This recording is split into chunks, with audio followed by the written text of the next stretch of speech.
Good evening, everyone, and thank you for coming this evening. As just invite you to come in and find a seat. And I want to begin this evening by expressing gratitude to Diana Fish for coming and blessing us with wonderful cello music. Thank you, Diana.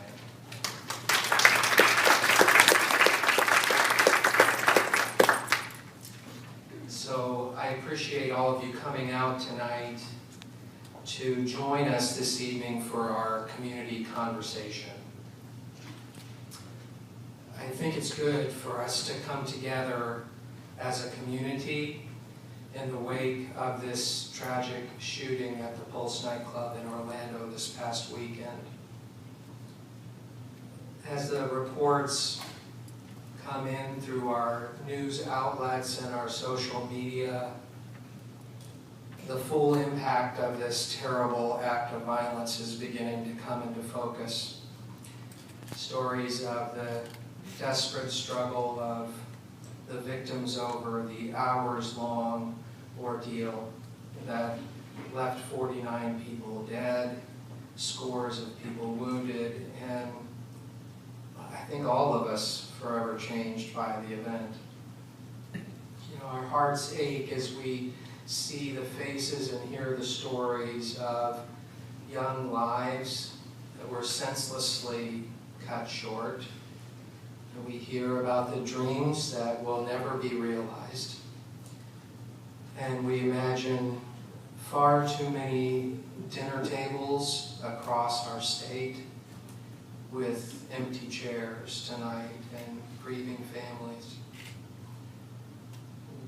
We also hear about stories of survivors whose relief over living through this horrible ordeal is shadowed by a lingering sense of guilt, even as they deal with the aftermath of the physical and emotional and psychological pain from the trauma they experienced.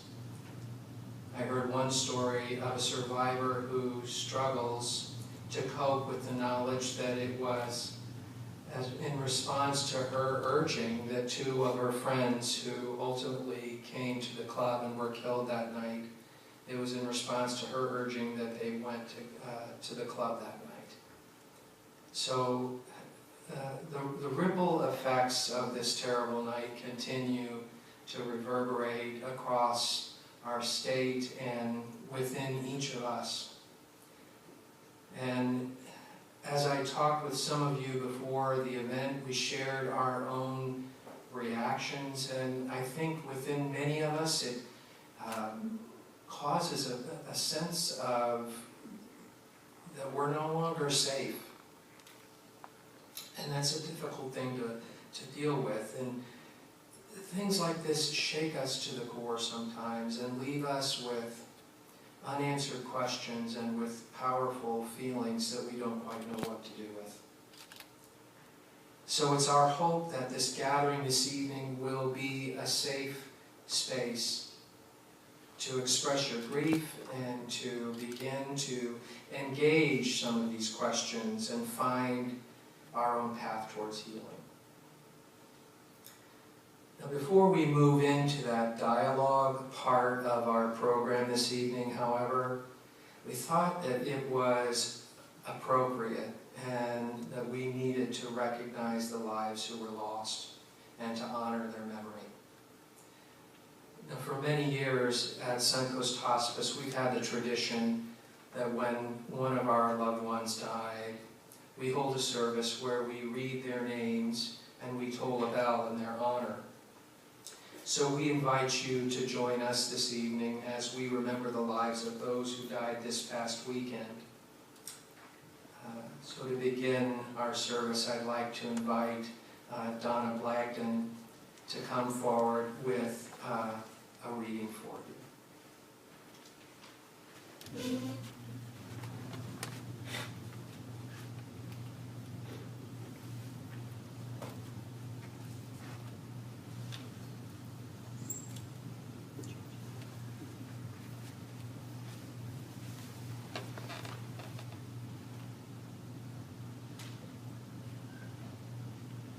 The poem I'm about to read was written by Pulitzer Prize-winning author Edna St. Vincent Millay. Her powerful words give voice to the complex mixture of sadness and anger that so many are feeling in the wake of this event. It's called Dirge Without Music. I am not resigned to the shutting away of loving hearts in the hard ground. So it is, and so it will be, for so it has been, time out of mind. Into the darkness they go, the wise and the lovely. Crowned with lilies and with laurel they go, but I am not resigned. Lovers and thinkers, into the earth with you. Be one with the dull, the indiscriminate dust. A fragment of what you felt, of what you knew. A formula, a phrase remains, but the best is lost. The answers quick and keen, the honest look, the laughter, the love, they are gone. They are gone to feed the roses. Elegant and curled is the blossom, fragrant is the blossom, I know, but I do not approve. More precious was the light in your eyes than all the roses in the world. Down, down, down into the darkness of the grave. Gently they go, the beautiful, the tender, the kind. Quietly they go, the intelligent, the witty, the brave. I know, but I do not approve, and I am not resigned.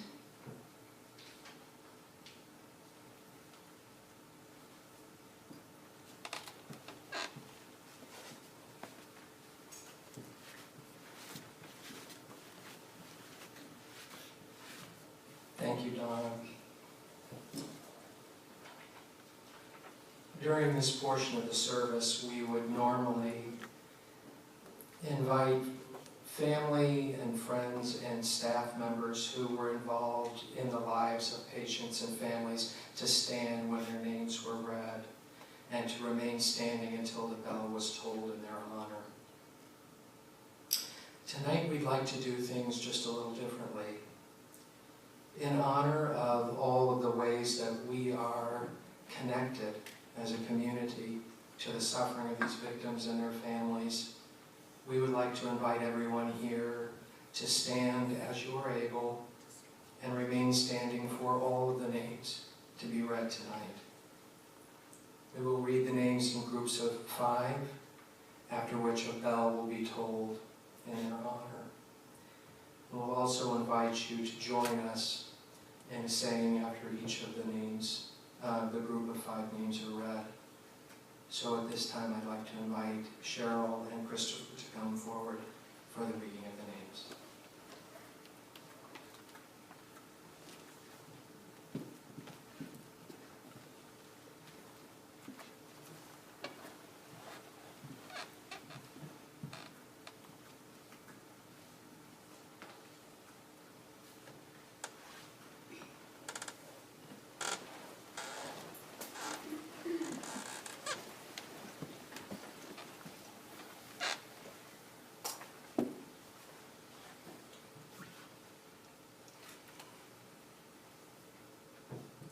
Stanley Almodovar III, 23.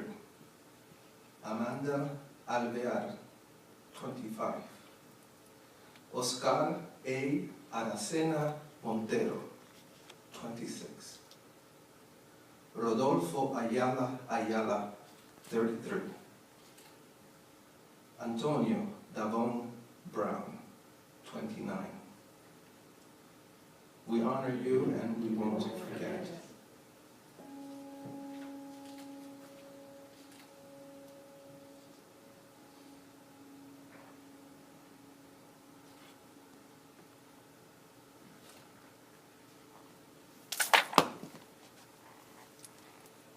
Daryl Roman Burt II, 29. Ángel El Candelario Padro, 28. Juan Chavez Martinez, 25. Luis Daniel Conde, 39. Corey James Connell, 21. We honor you and we won't forget.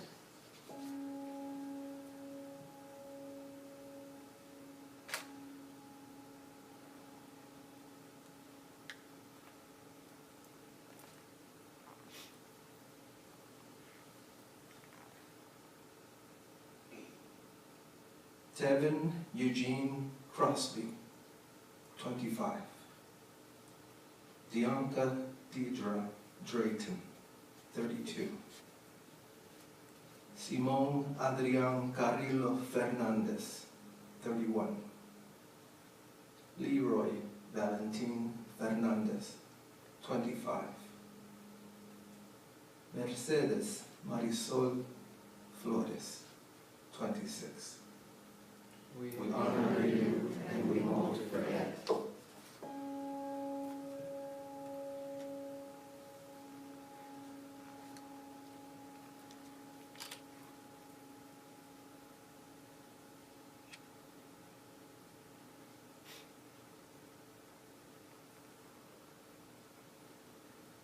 Peter O. Gonzalez Cruz, 22. Juan Ramon Guerrero, 22. Paul Terrell Henry, 41. Frank Hernandez, 27. Miguel Angel Honorado, 30. We honor you and we won't forget.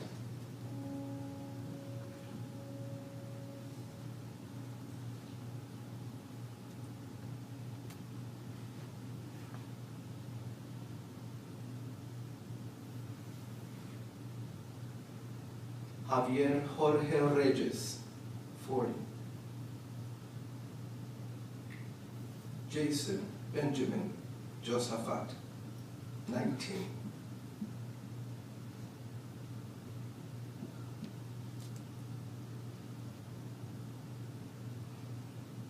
Eddie Hamoldroy Justice, 30. Anthony Luis Laureanos Disla, 25. Christopher Andrew Leonen, 32. We honor you and we won't forget.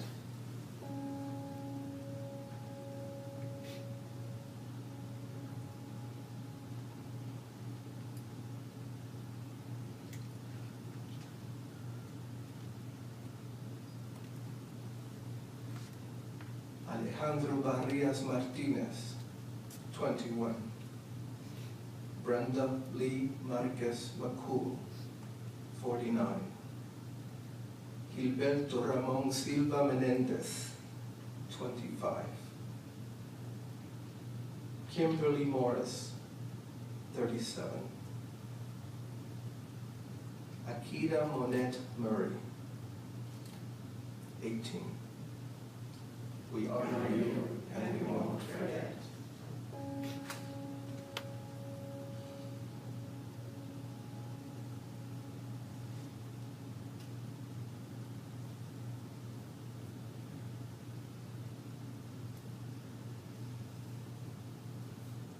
Luis Omar Ocasio Capo, 20. Geraldo A. Ortiz Jimenez, 25. Eric Ivan Ortiz Rivera, 36. Joel Rayon Paniagua, 32. Jean Carlos Mendez Perez, 35. We honor you and we won't forget.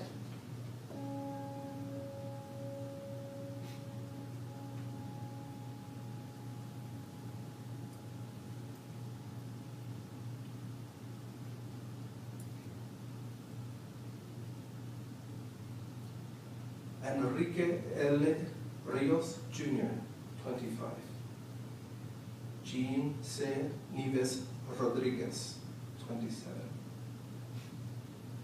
Javier Emanuel Serrano Rosado, 35. Christopher Joseph San Feliz, 24. Yilmari Rodriguez Solivan, 24. We honor you and we won't forget.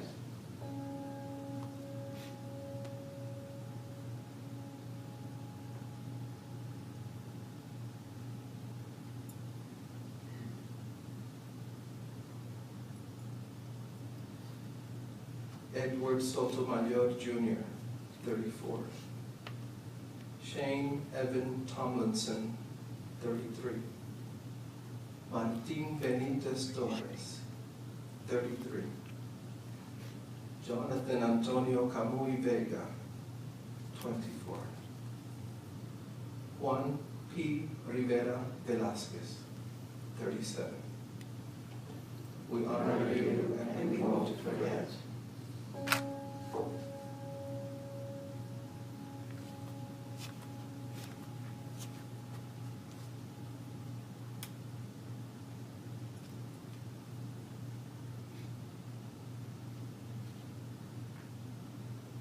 Luis S. Vielma, 22. Frankie Jimmy de Jesus Velasquez, 50. Luis Daniel Wilson Leon, 37. Gerald Arthur Wright, 31. We honor you and we won't forget.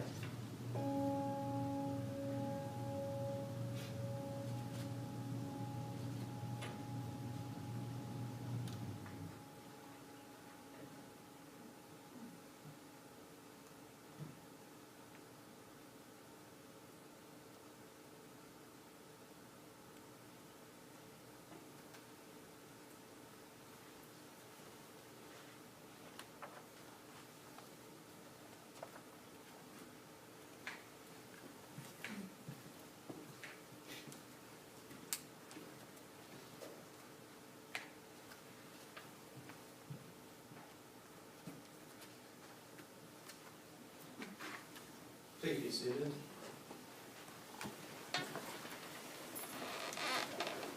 On the back of our bulletin, you'll find there is a responsive reading. Please join me now in the responsive reading.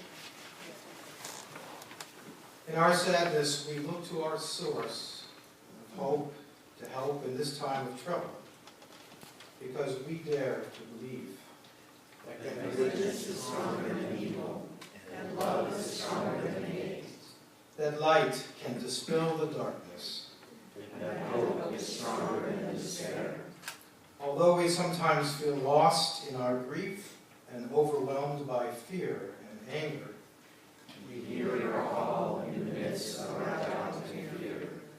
A call to deep reflection and much needed change. A call to compassion and community. May we find the strength of heart and clarity of purpose we need for healing and for transformation.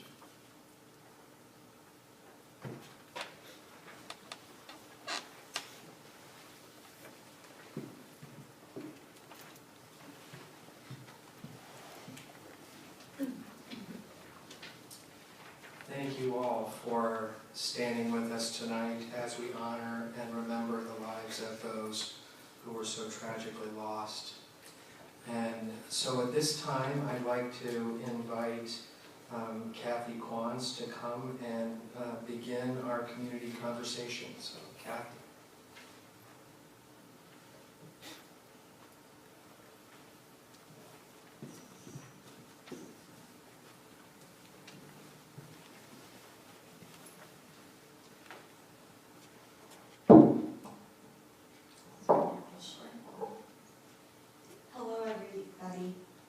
We are so glad you came tonight, and we're so sorry that there's reason to. You might be here because you're grieving the death of a loved one from the horrible massacre this weekend, but it's also okay if you came because you just want to be close to people in your community at this time. Grief, it doesn't discriminate. It's an individual process for each person that's experiencing it. Even when you are grieving the same person as someone else in your family or within your support system. Many of us are lucky enough to feel somewhat invincible until we experience a personal loss, or when our community has been directly affected by a tragedy, as it was this weekend. Let's talk a little bit about some of the things that you may be feeling or seeing in those around you. One of the things that's real typical is disbelief. How could this have happened? Did this really happen? How is it possible that Orlando, the place that's associated with being the most magical place on earth, had something so imaginable happen? You may feel that you're in a fog, or you're watching someone else's life. You may have a lot of trouble focusing on a typical daily activity. There's all different ways that disbelief manifests itself. Another one is to feel unsafe, as Jim mentioned. After a traumatic event, your sense of safety can feel uncertain. You may check the door 4 times to see if it's locked, and you know it's locked, but you keep doing it anyway. You may get really upset when you're not sure where a loved one is, or worry because they're not home when you thought they'd already be home. You may not feel your normal trusting self around people. And you may feel overprotective of your loved ones. You may ask your kids, 4 times where they're going, who they're going to be with, and, so everybody might be a little hypersensitive about that. Another thing is profound sadness, depression, and kind of just feeling lethargic, feeling like you're dragging, feeling slow, feeling heavy. Another one is feeling really sensitive and impatient. You might feel that you're overreacting to things and kind of like you're climbing out of your skin, just trying to do a normal thing, trying to get your emails checked at work. Another one, probably a big one for a lot of people right now, is angry. Angry at the situation, angry at that cold-blooded murderer, angry at God, angry that this happened to you or happened to our community. Happened near Disney World. How does that happen? You may feel restless. You may feel kind of antsy, unable to sleep. You may have weird dreams and nightmares. That can be a real typical thing. Another thing is you may feel sick, physically sick. Grief can affect your entire body, and you may find you have an upset stomach or stomach aches, no appetite, headaches, fatigue, just kind of achy, like you've got the flu, but you don't have the flu. There's no way I can cover every possible feeling or grief reaction in our time tonight. So please know that any feeling is okay. You don't have to apologize for your feelings. You don't have to correct your feelings. You can just feel them. Feeling crazy is not crazy. There's a big difference. Reach out for support with people you trust, or call us. You're welcome to call us. Our brochures are at the back. Our information is on the program tonight, and we would be honored to help you or to direct you to people who can help you. Please be good to yourself and patient with each other right now. Something you can do right now that you can have a little control over is to take care of yourself.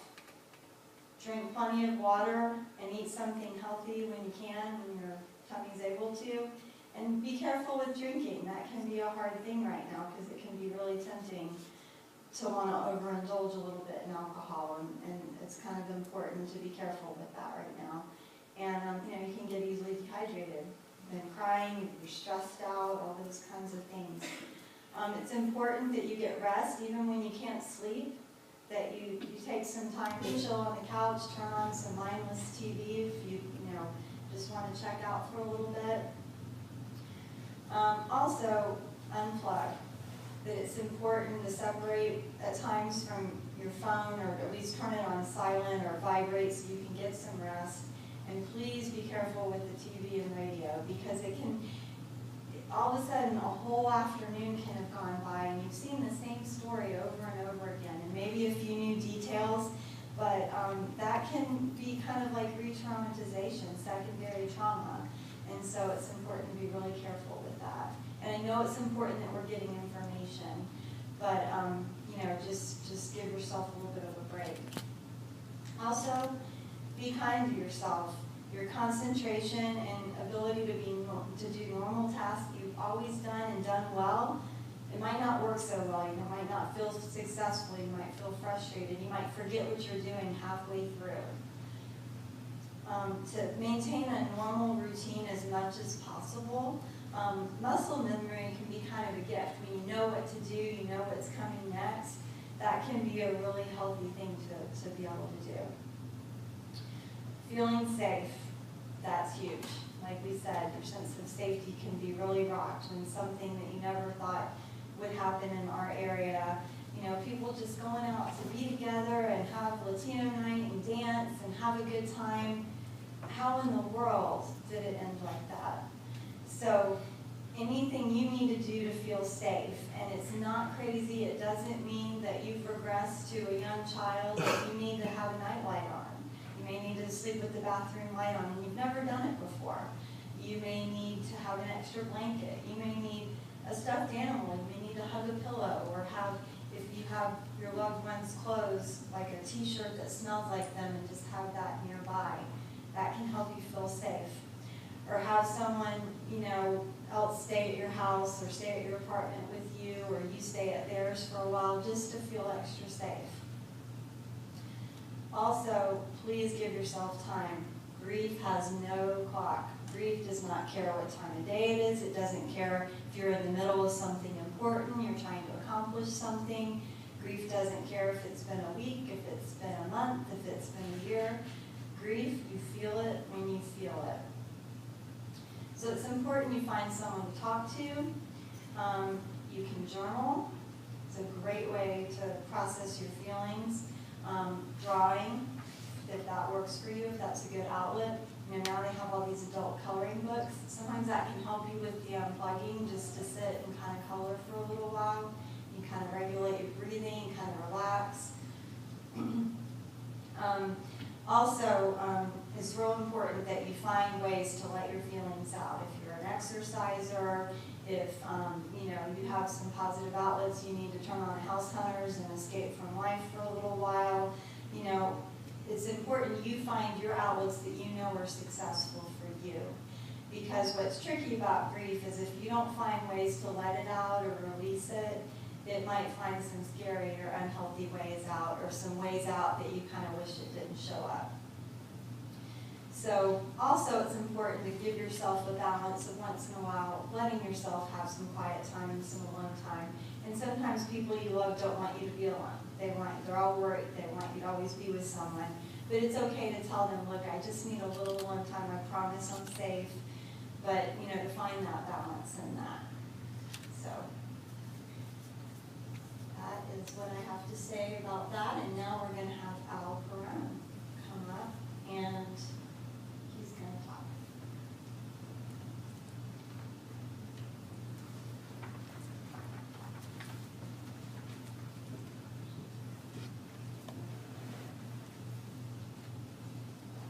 Hello, everyone. I am not short like Kathy, so I need this whole thing. So, my name is Al Perron, and I am the Outpatient Counseling Services Supervisor for AIDS Service Association of Pinellas, also known as ASAP. We provide mental health and substance abuse counseling for our clients, as well as medication management for those who need it. While not all of our clients are LGBT, I can tell you that all of them have been affected by the tragedy in Orlando, and for many of them, this is yet another layer of trauma added to their lives. The LGBT community is no stranger to trauma. It starts for many of us when we realize we are different from our heterosexual peers and family. Once behaviors are picked up on by schoolmates or siblings, a gay or lesbian youth can become the victim of bullying. Studies have shown that 1 in 3 teen suicides are completed by LGBT youth. As young people come out and identify themselves as gay or lesbian, they run the risk of being shunned by family and friends. For up to 40% of homeless teens in this country identify as LGBT and are at higher risk for assault and other crimes. As LGBT teens and young adults become sexually active, lack of access to education on safer sex practices can increase the risk of STDs, including HIV. Those who stay in the closet are also at risk. Hiding their true selves for fear of rejection and shame often has a compounded effect over time, often resulting in dangerous behaviors and substance use. It's also important to note that the coming out process truly never ends. LGBT persons are constantly revealing or hiding their sexual orientation, be it through political discussions, looking for jobs or housing, and meeting new people. With every revelation, this person is taking a risk that they will be shunned or denied opportunities their heterosexual counterparts would receive with greater ease.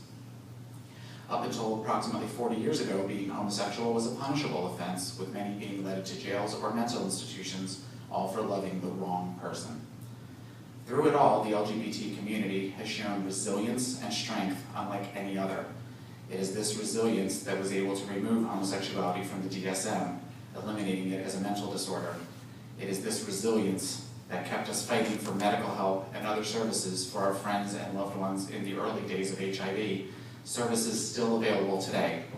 And it is this resilience that kept us moving forward all the way to the Supreme Court to ensure that we would have marriage equality. It is also this resilience that will move us through the tragic events of Sunday in Orlando. When I was asked to give information on how to respond to being a targeted community, I couldn't help but think you would respond the way anyone would respond to being targeted. Get support, stay safe, and keep your distance from danger whenever possible.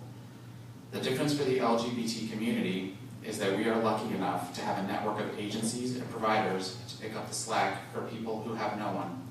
It is important for people, all of us, to talk or express themselves in some way. Talk with your friends, with your family, your pastor, your partner. Just talk to someone. The longer people hold in their feelings and allow the anger and frustration to stay within them, it's like putting a cork on a tea kettle. Any of us who have looked at social media over the last few days have watched the stages of grief turn from shock to sadness to anger. It is important to process these feelings and not become stuck in them. Expressing and channeling these feelings will help propel new ideas and make all of us stronger. We must all protect each other through this difficult time, but being vigilant and protecting ourselves will give us a feeling of confidence and strength that those who would see us brought down do not expect. Know your environment. Be around other people. What makes Sunday evening more frustrating to our community is that the bars and nightclubs were, for many of us, the one place where people could go and feel as though they could be themselves. For now, that feeling has been taken away. We will get it back, but it will take time. Finally, we must continue living. Life cannot be about our traumas all the time. We should always be looking to the future and all the wonderful opportunities it holds. We have a choice when trauma happens. We could become paralyzed by it, or use the experience and the emotions to propel ourselves to something greater. This month, as many of us know, is Pride Month in the LGBT community, and we often spend it celebrating with parties, parades, and gatherings. To say we should forget about the events of last weekend would be foolish and impossible, but to deny ourselves the opportunity to celebrate life and the lives of the 49 people who died on Sunday would be a symbolic transgression on our part. The events in Orlando on Sunday have reminded us, all of us, that we are never truly safe. There is always a chance of a wolf behind our door wanting to blow our houses in. But it's up to us as a community, as a country, to work together, support each other, and make sure that those houses are made of brick and stone. And now Kathy's going to come back to talk about speaking with your children about tragic events.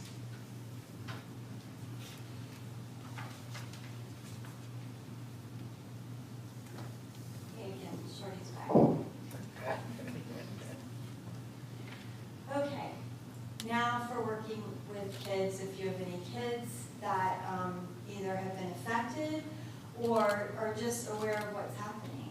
And there's been so much going on. We had the horrible event of the woman being shot. Some of the kids watched The Voice and liked that girl and followed her and all that kind of stuff. and then the horrible events of the weekend with the massacre, and then the little boy yesterday, just unbelievable with the alligator, in the most magical place on earth. So, you know, kids are aware of stuff. They hear stuff, they're paying attention. So, kids grieve like the adults do as far as the other things we talked about a few minutes ago. However, they have some special needs to be aware of. One thing they really need that I think a lot of us adults forget sometimes is honesty. They need to know what happened. They need to hear it from a safe person, someone that they trust. And maybe they don't need gory details or all the details, but they need to know what happened, because what can happen with kids when they're not given information is they can create a story in their head that, believe it or not, is far scarier or far worse than what did happen.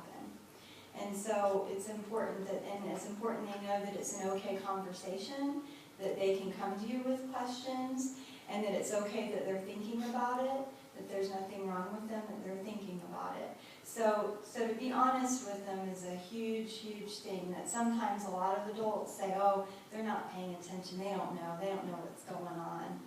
They know something's going on, and we need them to know what is going on. Now, with kids, sometimes they can only process so much information at once. So they may let you know by going off to play, saying, okay, I'm done, I need to go play Legos now. That's okay. So it could involve multiple conversations. And so it's important that we're patient with ourselves and with our kids, that this may be kind of an ongoing, slow-moving process. Another thing that's really important with kids is the language we use. Little kids in particular, they're little magical thinkers, and they're concrete thinkers. And so it's important that, you know, we're careful with our language. Like, for example, if they've had a pet that got older and was put to sleep, and that was the language that was used, and then grandma's going in for surgery, and she's going to have her surgery, and so she doesn't feel any owies while she's having her operation, grandma's going to be put to sleep. What? My dog got put to sleep, my dog didn't come home. That's really scary. So it's just real important that we pay attention to the language we use. So one example of that is for people that have the belief system in heaven. Heaven is an amazing concept. I know myself, I'm looking forward to it, and I imagine it as a wonderful, beautiful, everything is perfect, there's cookie dough everywhere, safe place. But little kids, it can be a really scary concept because it's abstract. We've never gotten a postcard from there. We've never gotten a text. You know, you haven't gotten a phone call from grandma checking in. And so that can be really scary. So it's important when we talk about concepts like that we have a way to make it more concrete. Talk about an activity, what that person might be doing there in heaven. Maybe they're eating cookie dough, or they're throwing the baseball, or they're watching a marathon of house hunters, whatever it is. You know, that it sounds silly, but for a kid it helps them imagine it and have a concrete picture of their loved one, and that they're okay and they're safe in this place called heaven. Now, the other tricky thing about heaven is with little kids, it's hard to imagine that it's forever, that death is forever. And so they may say to you, okay, well, I want to go see, my grandma in heaven. And they don't mean they want to kill themselves. They want to go have dinner with grandma and come back home and take their bath and go to bed in their bed. But, that whole concept of permanency, that can be a really tricky thing until they're, about 5, or some kids even 6, just depending on their developmental understanding. So, another thing is safety. And I know we've mentioned that several times, but it's important. They need to know that they're safe. They need to know that you're there and you're going to take care of them.